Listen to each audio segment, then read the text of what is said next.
See the story of Benin Empire and the Oba saying that the Benin founded Lagos, some parts of Lagos. That's what the Oba said. It's not something that should actually cause argument because, first of all, I'm a boy who grew up in Benin City, so I know that when the Oba says something, it's not up for debate. I mean, that's how I was raised. I can't even begin to join mouth and say, "Oh, Oba," no, I can't. I know how much Reverend Oba is like a god. Okay, so don't go there. But because too many people, social media era, everybody's putting their mouth. This. And Oba said something, and then some people are saying, "No, he does not know history." I'm just looking like, are you joking? Like, first things first, okay? The Yorubas were the first to settle in Lagos, okay? That's their worries, okay? They're the first people to live in Lagos. Lagos was actually named by the Portuguese, okay, which means lakes. That's why if you go to Mexico, you find a place called Lagos as well. Also named by the Portuguese, lakes, okay? So Lagos is a Portuguese word. It means lakes. That's what I'm trying to say.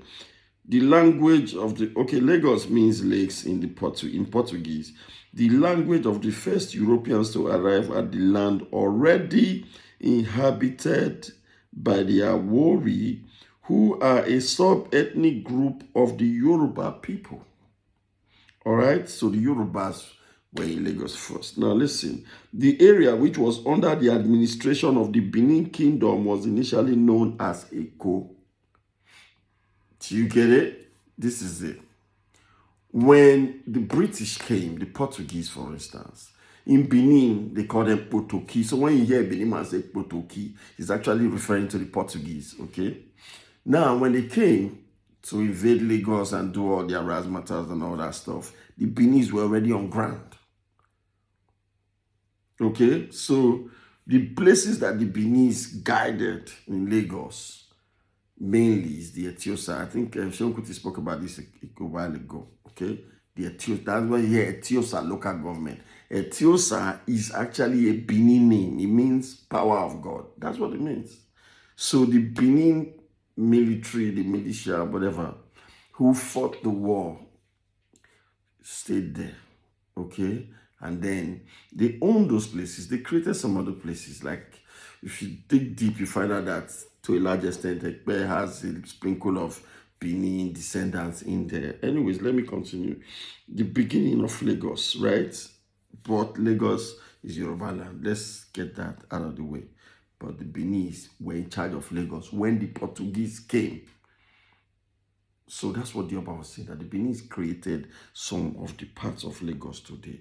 And then, if it was not true, Etiosa local government is one of the biggest local governments.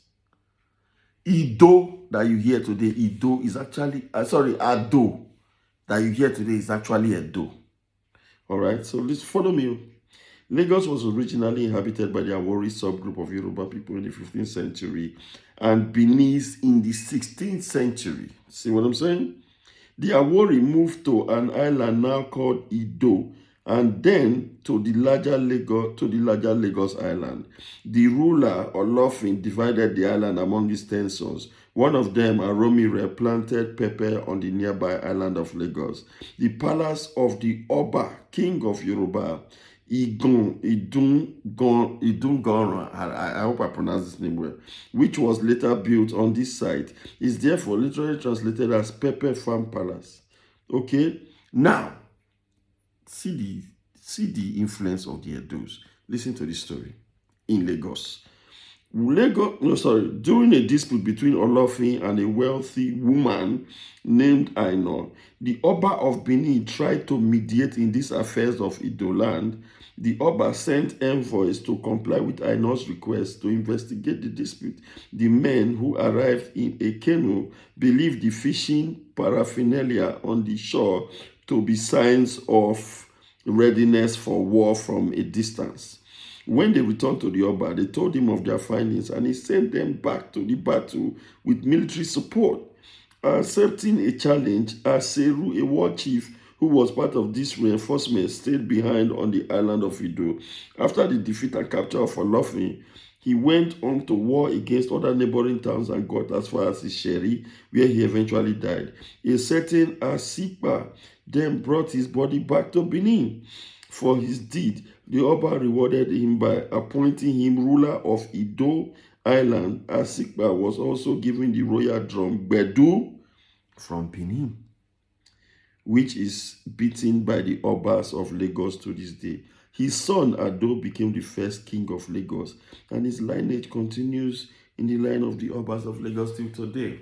So the Yorubas are actually the ones ruling Lagos. But the first Oba of Lagos was appointed by the Benin because he returned the body of a warrior, who fought the war and then died years later. He conquered a lot of places, including Ido and all those places, So, what this means is that the Yorubas were the first inhabitants of Lagos.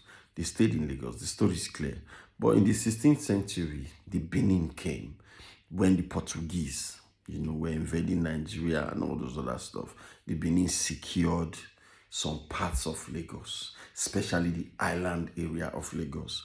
And then they decided to rename some of those places. So when the Portuguese came, they saw the Benin people there, okay?